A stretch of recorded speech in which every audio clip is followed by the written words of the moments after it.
This is a Tial MV-S 38mm wastegate from Full-Race in Arizona. And this is what you get. Just comes in a white box like this. It was shipped with some other things, but yeah, you just get the box just like this. And let's open it up. So we fold back the tops. Gives you some instructions. There we go. Just on general assembly and how everything goes together. It's a nice foam packaging on top. And let's see what we have in the box. Let's actually turn it around so you can see just right here kind of what comes in here. Okay, so we'll start on the left side. The one thing that I was attracted to when purchasing one of these was the amount of wastegate springs that you are given. I mean, so we can untangle these guys. You get serious options, and they're different. They fit inside each other, so you can do different combinations.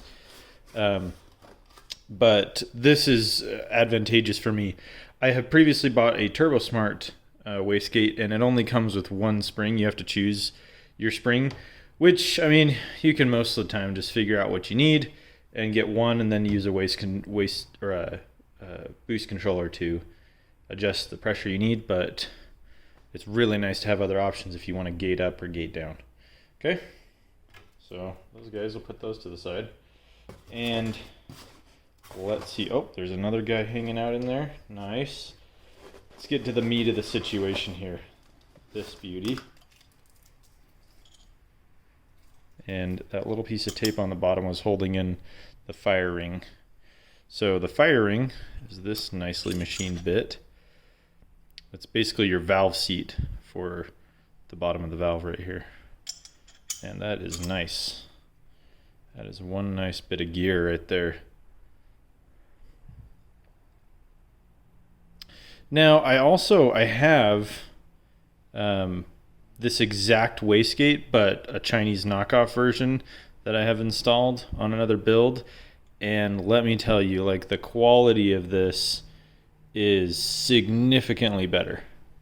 Like, everything about it, like the machining, the casting, all this machine work on the top and the sides.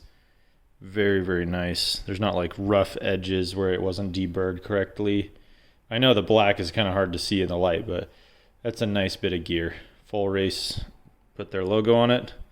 Looks really good. I mean, the fire ring too. I don't know if you can see that really well, but like the machining is just gorgeous. Like, all this stuff is like jewelry. So yeah, very nice bit of gear.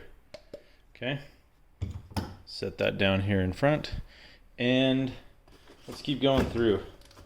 Let's take a look at the clamps here.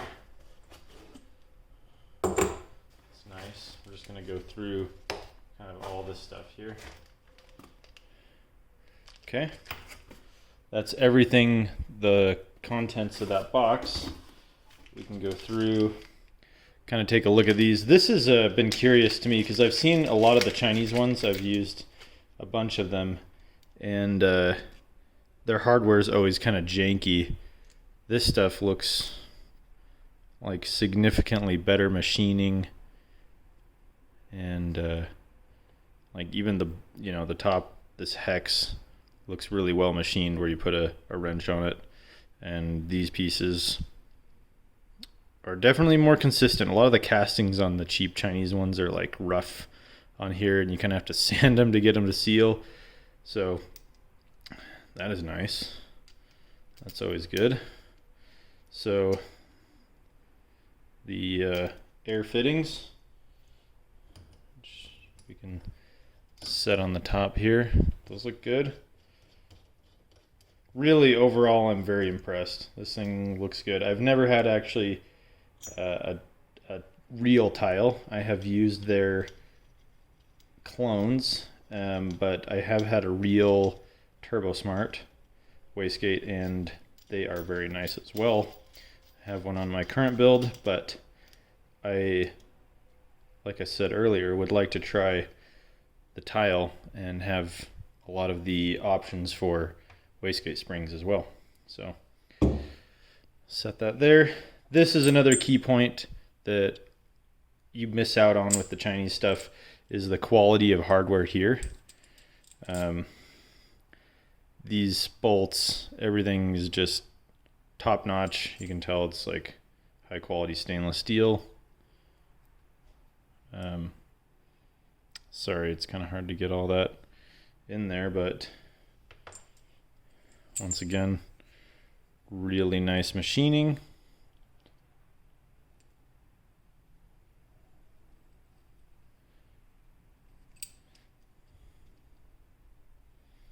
On a lot of the Chinese clamps, you can tell this is super rough, and the finish work on them, like on these ends right here and where they're pinned together, is really janky. And where it's machined here, there's a big difference in the cheap ones. So yeah, let's set that guy down. Take a look at this other one here. Looking really good. So this is the inlet. So the fire ring sits in there, and you can see that machine tolerance where it sits down in this lip. It's really good. I mean, they lock into each other really nicely. Yeah, it's got a nice taper here. This taper, if I remember right, is something that the other Chinese ones don't have as much of a nice taper and really quality machine work. Once again, the clamps, like you can see, this clamp is like a billet connector link right here. You can see the machine marks in the top of it. I mean, this is seriously upgraded over the Chinese stuff that I've used in the past. So that is awesome. Very impressed so far. First impression, great. I'd like to open up the top and take a look at the diaphragm to compare it to some of the Chinese ones, but I can only assume, based on what we've seen here thus far, that it will be awesome. Let's go through the last bit. These are the water fittings and plugs for air. I don't know if you are aware, because when I first got these a long time ago, I didn't know that they had water fittings. So down in the bottom here, you actually have a different size thread, and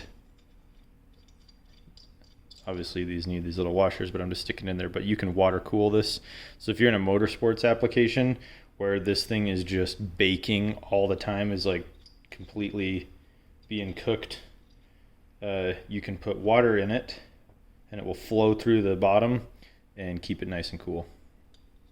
Water cooled wastegate. And then these are the looks like stainless steel plugs. Man, these are definitely better quality. It might be hard to see on camera, but like these things are really nice machining. You can see it, just the way they fit and everything. A lot of the Chinese ones, they have nasty burrs, and they are significantly cheaper than these. So yeah, there we go. So we got all the plugs, the fittings, and washers for those fittings all right there. And that concludes it.